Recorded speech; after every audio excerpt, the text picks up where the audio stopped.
ओम सूर्याय नमः। ओम भास्कराय नमः। प्रिय श्रोताओं, आपका चैनल पर हार्दिक स्वागत है। आज की वीडियो में सुनेंगे रविवार के व्रत की सुंदर कथा, जो कि रविवार के व्रत में सुनी जाती है। सर्वप्रथम सभी मनोकामनाएं पूर्ण करने वाले सूर्य देव भगवान सबकी इच्छाएं मनोकामनाएं श्रेष्ठ रूप से पूर्ण करते हैं।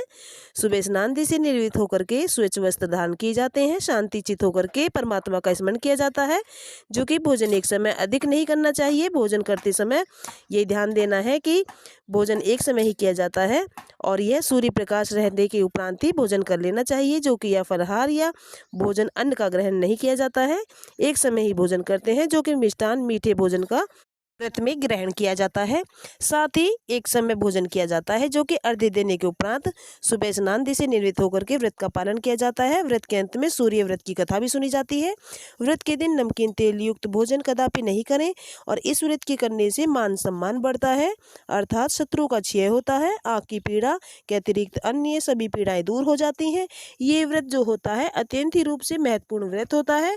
रविवार के दिन यानी इस दिन देवी देवताओं का भी दिन होता है। इस दिन पितरों के प्रसन्नता पूर्वक से की विधि विधान से पूजा अर्चना की जाती है।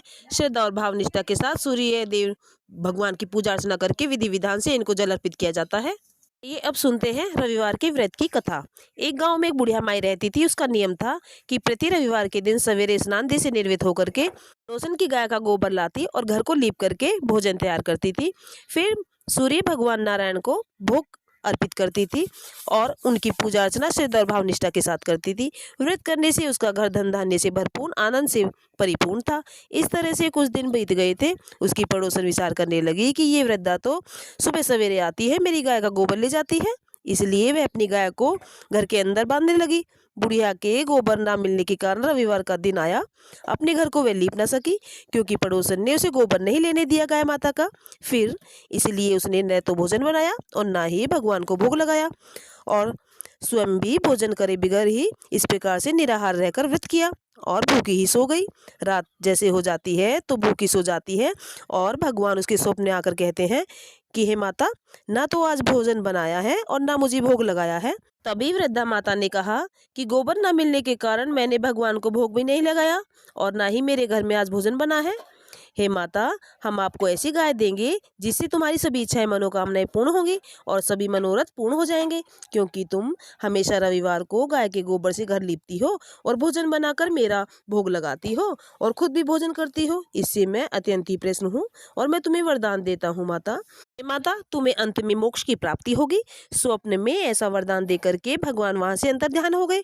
जब वृद्धा की आंख खुली तो वह देखती है कि आंगन में एक अति सुंदर गाय और बछड़ा बंधे हुए हैं। वह गाय और बछड़े को देखकर अत्यंत ही प्रसन्न हो जाती है, उनको घर के अंदर बांध देती है। फिर वह उनके लिए चारा डाल देती है और उसकी सेवा करती है गाय और बछड़े की।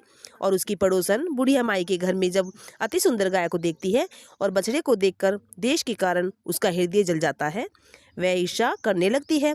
उसने देखा कि गाय ने सोने का गोबर दिया है, तो वह उस गाय को गोबर ले जाती है और अपनी गाय का गोबर उसकी जगह पर डाल जाती है। नित्य प्रतिदिन ऐसा ही करती रही। सीधी सादी बुढ़िया माता को कुछ भी नहीं पता था, क्योंकि वह तो भोली थी। तभी सर्वव्यापी ईश्वर ने सोचा कि चालाक पड़ोसन ने तो कर्म से बुढ़िया माई ठगी जा रही है। भगवान ने संध्या के समय अपनी माया से बड़े जोर से आंधी चला दी। बुढ़िया माता ने अंधेरी और भय के कारण, तूफान के कारण अपनी गाय माता को घर के भीतर बांध लिया। प्रातःकाल उठते ही जब वृंदा ने देखा कि गाय माता ने सोने का गोबर दिया है, तो वह आश्चर्य की सीमा न रही। वह प्रतिदिन अपनी गाय माता को घर के भीतर ही बांधने लगी। उधर पड़ोसन ने देखा कि गऊ को घर के भीतर बांधती है बुढ़िया माता और उसका सोने का गोबर उठाने का मेरा बस नहीं चलता है। अब मैं कैसे उसका गोबर उठाऊं? फिर ईर्ष्या से जल उठी। पड़ोसन ने कुछ उपाय देखा कि उसने उस देश के राजा की सभा में जाकर के कहा, हे महाराज, मेरे पड़ोस में एक वृद्धा माता रहती है। उसके पास ऐसी गाय है जो कि राजाओं के पास होनी चाहिए। वह रोज सोने का गोबर देती है और राजा ने ये बात सुनकर के अपने दूतों को वृंदा के घर भेज देते हैं और कहते हैं कि गाय माता को लेकर आओ।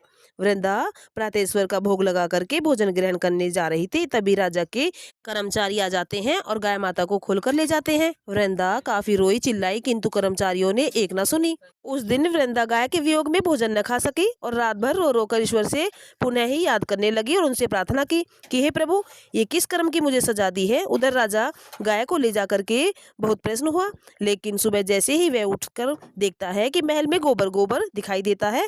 राजा ये सब देख करके घबरा गया। भगवान ने रात में राजा के स्वप्न में कहा है कि हे राजा, ये गाय वृंदा माता को मैंने दी है, आप इसे लौटा दीजिए। तेरा भला इसी में है। उसके रविवार के व्रत से मैंने प्रसन्न होकर के उस वृंदा को ये मैंने गाय दी है, उसके वरदान की ये गाय है। तभी राजा ने वृंदा को बुला करके बहुत सा धन दे करके आत्मसम्मान सहित गाय और बछड़ा को उसे लौटा दिया। उसकी पड़ोसन को बुला करके उचित उसे दंड दिया और इतना करने के बाद राजा के महल में गंदगी दूर हो गई। उसी दिन से राजा ने नगरवासियों को यह आदेश दिया कि राज्य में अपनी समस्त मनोकामनाएं पूर्ति के लिए रविवार का व्रत अवश्य से करें। करने से नगर के सभी लोग सुखी से जीवन व्यतीत करने लगे। कोई भी बीमारी प्रकोप उस नगर में नहीं आया और सारी प्रजा सुखी से रहने लगी। इस तरह से रविवार का व्रत श्रद्धा और भावनिष्ठा के साथ किया जाता है। मान्यता है कि रविवार के दिन विधि विधान से सूर्य नारायण भगवान की उपासना करनी चाहिए और उनका पूजन करना चाहिए। इस तरह से रविवार के व्रत की कथा पूर्ण होती है। वीडियो पसंद आई तो वीडियो को लाइक करें, सब्सक्राइब करें, शेयर करें, कमेंट अवश्य करें। ओम सूर्याय नमः।